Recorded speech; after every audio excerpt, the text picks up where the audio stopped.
কথায় কথায় মান্ধাতার আমলে কথাটা আমরা প্রায় এনে থাকি। আপনি জানেন কি এই মান্ধাতা কেন পিতার গর্ভে জন্ম নিয়েছিল?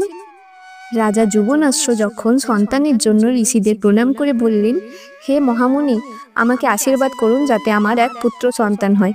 ঋষিগণ বললেন, একটা উপায় আছে, তুমি একটি যজ্ঞ করো, যদি সেই যজ্ঞের জল তোমার রানী পান করে তাহলে তোমার একটি অতি জ্ঞানী ও বিচক্ষণ পুত্র জন্ম নেবে।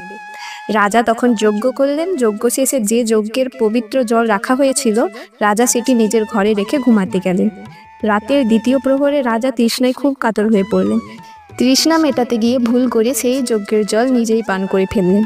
ফলে রাজা নিজেই গর্ভবতী হলেন।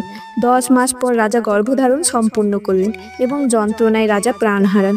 যখন সেই পুত্র জন্ম নিল তখন দেবতারা আশ্চর্য হয়ে প্রশ্ন করলেন, এই শিশুকে এখন দুধ খাওয়াবে কে? কে হবে এর মা? তখন বিধাতা স্বয়ং এলেন এবং হাতের তর্জনী থেকে অমৃত মিশ্রিত দুগ্ধ পান করালেন।